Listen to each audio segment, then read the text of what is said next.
Hi everyone, welcome to Two Fit Docs. I'm Dr. Becky. I'm a college instructor of the science of nutrition. And I'm Dr. Keith. I'm a chiropractor in private practice for the past 26 years. And you are watching Two Fit Docs. Did I already say that? And if you are just joining us, we have been tracking Keith's weight loss for the past 12 weeks. And so we can show you how we approach it from more of a scientific approach rather than just kind of some gimmicky types of things. So you're actually getting to watch his weight loss live in front of you, and it's going great. 12 weeks now, and this week you lost how much? 2.5 pounds this in the past week. So 12 weeks, almost 3 months, almost 33 pounds in total. So that's really good. Yeah. And yeah, it's been going very well. We did want to talk a little bit about some of the things, some of the ways that we're tracking and some of the things we're doing. When we base this on the 0, 1, 2, 3 plan, and we should maybe kind of reiterate what those things are and how that works with what I'm doing. Okay, yeah, I think that's good. So, so we've been getting some questions about kind of what we're doing to get these great results. So really, I think you can boil it down. If we're going to oversimplify, maybe we can say that you are definitely on a high fiber diet, high fat diet. Those are two real big components that we're trying to achieve because they're very good for weight loss and also because they're very good for health. So the 0, 1, 2, 3 plan that we're working with stands for 0 sugar, 1 large salad, 2 cups of cooked non-starchy vegetables, and 3 hours before bed you stop eating. Those are 4 daily habits that you must follow, and when you do, you've eliminated probably 80% of your diet problems.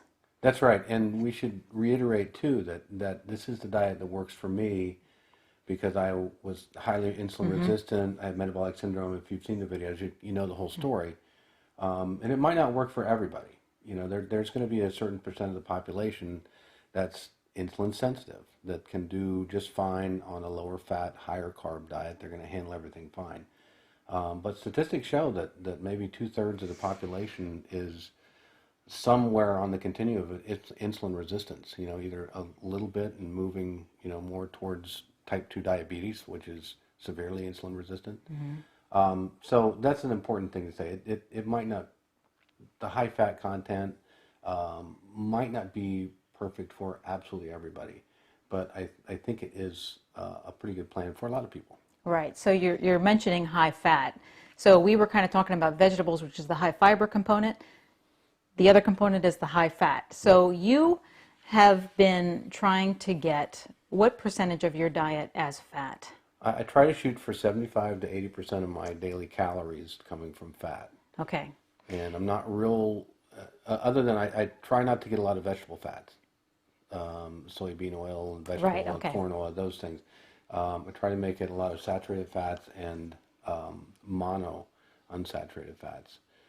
So coconut oil, butter, cream, you know, some of those are the types of things I like trying to get in my diet. Okay.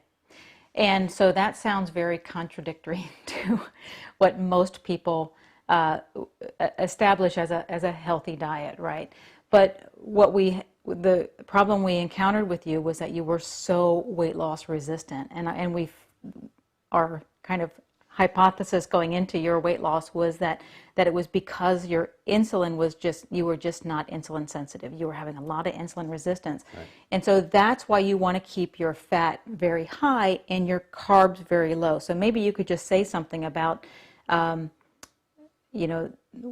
burning fat and burning sugar. So when you're insulin resistant, that means that your cells are resistant to the signal of insulin, you know, turning them or opening them up so that they can take the sugar out of your blood, the glucose out of your blood.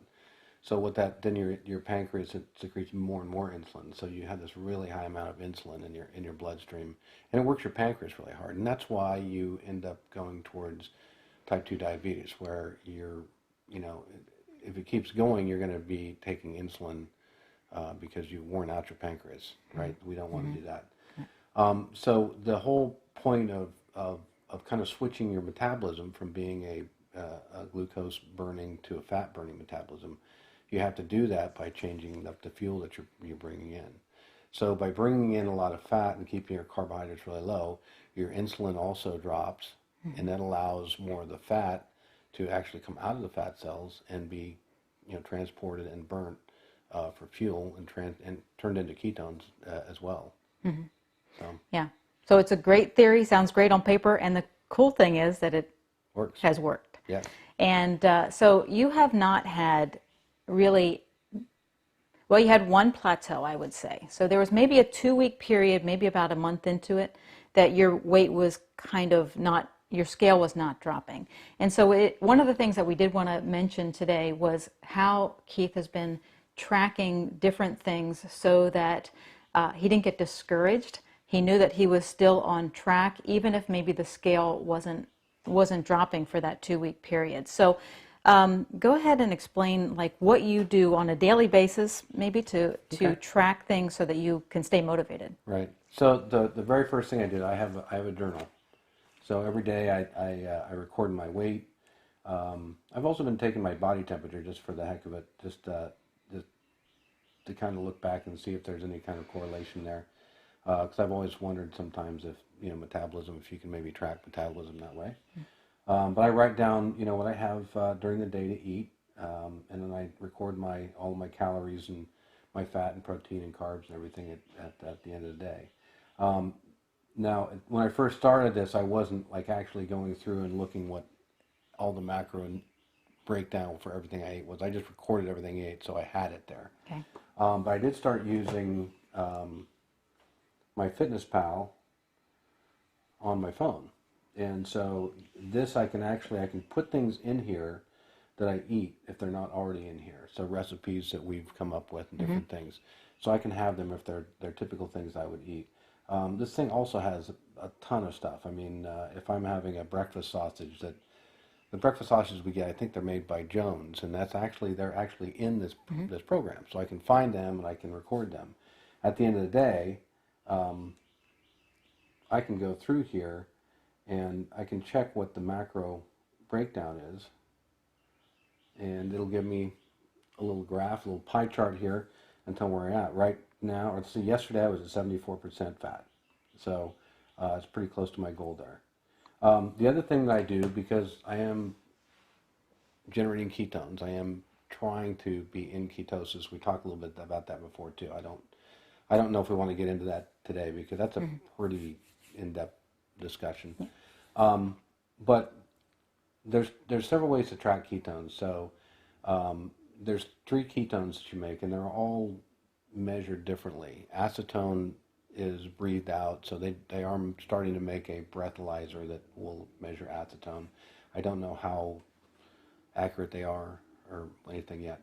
Acetoacetate is the ketone that you actually excrete through your urine. So you can get little urine test strips. So I have some of those, and when I first started in ketosis, I would try those every morning. You just pee on the stick, it changes color, kind of say, oh boy. Yeah. Is that what you say? Well, it's kind of fun. Okay. And the most accurate is the blood test. Beta hydroxybutyrate is the main ketone that is found in your blood. And so there's a little meter, it's a precision extra meter. And I got this, I think I got it off Amazon actually. And you just do a little finger prick, a little drip goes on there and it reads your ketones. And it's pretty neat. It's been interesting to see days when I've had too much protein or not, my fat's not been up there. And I'm generally lower on the ketone scale. And it also varies a lot during the day. Different times of the day you're going to be higher and lower or whatever. Yeah. Yeah, and you're kind of a scientist, so it adds a cool factor to your dieting and beyond tracking. So I think there's a benefit for everybody to track and to learn how to do things. You really should be writing down what you eat. If you can use MyFitnessPal, those types of tools to keep track of things, it just gives you something else to shoot for. You're on track, and if you're a scientist, then kind of that scientific mind, it adds a kind of a cool factor to what you're doing. And it does back you up. When I was kind of on my plateau, I mean, I was going back, through the days, and I couldn't figure out if I was doing anything wrong. It seemed like I was doing everything right, you know, and I was. It was just one of those things that my body decided to just hold steady for a little while, and then, and as long as I kept consistent with what I was doing, and kind of broke through that barrier, and started losing pretty consistently, you know, beyond that. Yep. And who knows? I mean, the magic happened. Yeah, the magic happened. That's right. And there might be another plateau coming. Who knows? But I know enough now, and then I'm committed to what we're doing. That I'll keep, you know, I'll stick with it, and we'll just record everything and kind of see how it turns out. It's kind of the fun thing about science, you know. It's just you just make the observations and see how it's going. Yep. Well, it's been fun. It's been a journey. Yeah, it's been fun. Yeah. All right. And you can kind of see that our set is a little bit different today. Yeah. Yeah. We are redoing our. Well, he is redoing our home studio. So we'll be back up there at some point. Actually, this was kind of nice. It's kind of nice. Yeah. Yeah. So, all right. Well, hopefully that was helpful for you guys that are following along and losing weight with Keith. As I've always liked to mention, we have a starter kit that we put together that shares the 0, 1, 2, 3 strategy, what that is to get your fiber in. And then we also included the foods that Keith took out of his diet and the ones that he added to his diet to get his fat content and low carb content to where it needed to be, so that he could have these consistent results. So hope you're following along with him losing weight as well. If you want that starter kit, we'll leave a link here on the video or down below.